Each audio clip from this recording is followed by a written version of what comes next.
Attention, la vidéo qui va suivre est l'œuvre d'un stratège aux opinions douteuses qui dit ce qu'il pense et ne prétend pas détenir la vérité universelle. Merci. Yo les trashers, quel est votre Pokémon préféré?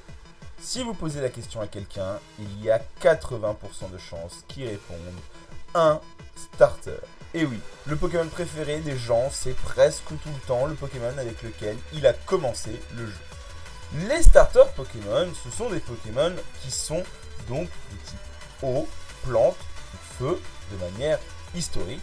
Et il y en a eu 18 au total. On pense évidemment à Dracofeu, à Tortank et à Florizarre qui sont les premiers starters du jeu, mais il y a beaucoup de starters qui sont très très cool. Mais en stratégie Pokémon, il y a des starters qui sont excellents, mais il y a aussi des starters qui sont très très mauvais. Je vous propose donc pour les 2 prochaines vidéos un cycle avec les plus mauvais starters Pokémon et les meilleurs starters Pokémon. Et on commence aujourd'hui avec les meilleurs starters Pokémon.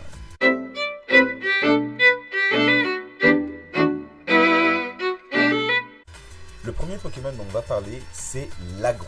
L'Agron, c'est un Pokémon de type eau et sol, le starter eau de la 3e génération, et il a beaucoup d'avantages. Ses premiers avantages, c'est son type.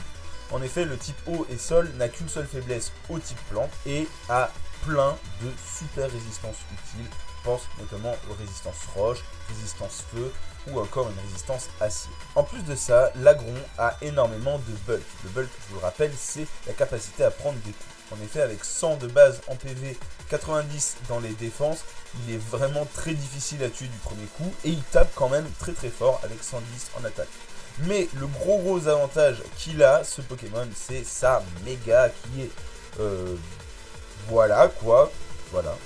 Il a fait un peu trop de salle de sport. Mais en tout cas, il gagne la capacité spéciale glissade. Et donc, il peut lancer la danse pluie et taper extrêmement fort avec sa vitesse doublée grâce à glissade. Et ça devient un Pokémon qui tape extrêmement fort.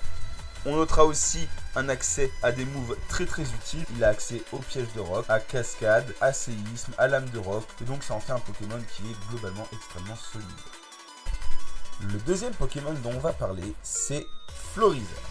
Florizarre, c'est un Pokémon de la 1re génération, le premier type plante. Et en fait, il a toujours été bon, mais depuis la 5e génération, il est excellent. Alors en 5e génération, on l'utilisait grâce au talent caché Chlorophylle, qui double sa vitesse sous le soleil. Vous vous rappelez que la 5e génération, c'était la génération du climat avec Fenard qui lançait le soleil et ça en faisait un Pokémon génial. Mais en 6e génération, c'est là qu'il est vraiment devenu un super Pokémon grâce à sa méga évolution, un méga Florizarre qui fait qu'il récupère des gros boosts en défense et en défense spéciale, et surtout là où c'est génial, c'est sa capacité spéciale qui devient isogresse. Ça fait que il prend 50% sur les dégâts de glace et les dégâts de feu. Or, oh tiens, c'est bizarre, il est type plante, donc il est faible au feu et à la glace. Donc du coup, on se retrouve avec un Pokémon qui a plein de résistances géniales. Et puis en plus, maintenant, il s'en fout de ses faiblesses parce qu'il lui reste juste une faiblesse psy et une faiblesse vol.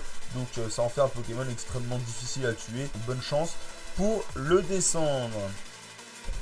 On reste dans les types plantes avec le 3e Pokémon qui est Majaspic. Alors Majaspic, lui, c'est un peu spécial. C'est un starter de la 5e génération. Et ce Pokémon est vraiment extrêmement mauvais à la base. En effet, il a accès à très peu d'attaques. Et en plus de ça, regardez ses statistiques. À part une bonne statistique de vitesse, il est somme toute extrêmement moyen. Mais alors pourquoi ce Pokémon se retrouve dans l'Overuse, le tiers des champions? Eh bien parce que son talent caché, c'est contestation. Et contestation, ça veut dire que tous les boosts et les malus de statistiques sont inversés. Exemple, intimidation, ça augmente votre attaque au lieu de la baisser. Et là où ce Pokémon devient génial, c'est que vous voyez Tempête Verte, 130 de base power, avec donc en contrepartie le fait qu'il baisse l'attaque spéciale de l'utilisateur de 2 crans. Eh bien, vous mettez ça avec contestation, et en fait, en tapant super fort avec Tempête Verte, il booste son attaque spéciale. Donc en fait, ça devient une sorte de gros bourrin qui, en fin de partie, parce qu'il est rapide, peut se faire absolument toute la team adverse. Et c'est pour ça qu'il est extrêmement joué et extrêmement populaire.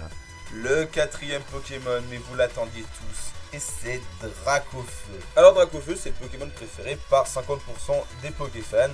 et à plus forte raison, une sorte de dragon de feu qui vole, il est quand même assez pété. Mais c'est vrai qu'en stratégie Pokémon, il a toujours été extrêmement mauvais à cause de son double type. Donc le feu vol, hein, c'est très très mauvais comme double type à cause des pièges de roc, mais aussi à cause globalement de ses faiblesses nombreuses, faiblesse eau, faiblesse roche, faiblesse électrique, etc. Mais alors pourquoi ce Pokémon est devenu pété? Eh bien parce que Game Freak s'est dit ok, c'est le Pokémon préféré des joueurs mais il est nul. Alors qu'est-ce qu'on va faire? Eh bien on va faire des mégas, on va en faire deux.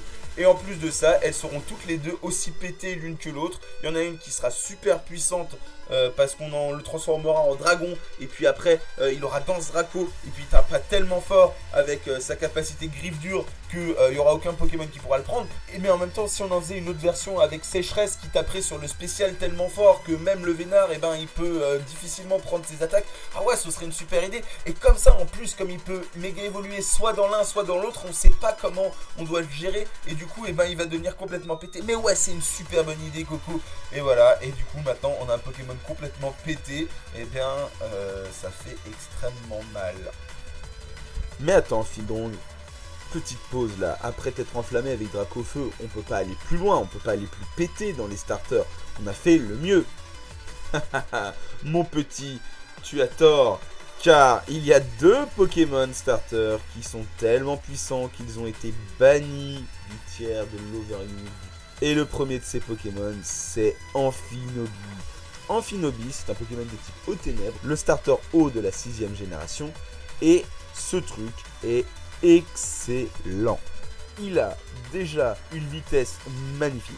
C'est le plus rapide de tous les starters. Mais alors, qu'est-ce qui le rend complètement pété? Eh bien, c'est sa capacité spéciale Protéin qui fait que avant de lancer une attaque, il va prendre le type de l'attaque qu'il va lancer. Tout simplement, il gagne le stab sur toutes les attaques qu'il a. C'est-à-dire que si vous lancez une attaque de type Psy avec Amphinobi, eh bien, il va devenir de type Psy. Et en fait, ça fait que c'est un Pokémon qui non seulement est extrêmement rapide, mais en plus, il a le stab sur toutes les attaques, donc il tape comme un gros sourdingue. Et en plus de ça, il a un move pool qui est génial, accès à plein d'attaques hyper utiles. Il était incontrable et du coup, il a été banni pour cette raison. Le dernier Pokémon dont on va parler, le plus puissant de tous les starters, c'est Brazégali. Brazégali, le starter feu de la 3ème génération, a toujours été plutôt correct.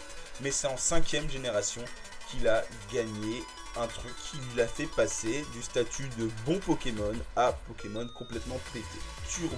Turbo, c'est une attaque qui fait qu'à la fin de chaque tour, eh bien, vous boostez votre vitesse d'un cran. Et en fait, l'idée du Pokémon, c'était de le ramener sur un coup résisté, ce qui n'est pas très dur quand on a le type combat et feu, et on utilisait l'attaque Danse-Lame, vous boostiez votre attaque de 2 crans, et ensuite vous boostiez en même temps votre vitesse de 1 cran, et oh là là, tiens donc, vous avez un Pokémon qui est dépassé par personne sur Terre, et en plus de ça, eh bien, il tape comme un gros sourdingue, et en plus de ça, en XY, ils lui ont donné une méga évolution, encore plus puissante, voilà, on lui rajoute un peu de vitesse, on lui rajoute plein d'attaques, allez, on se fait plaisir.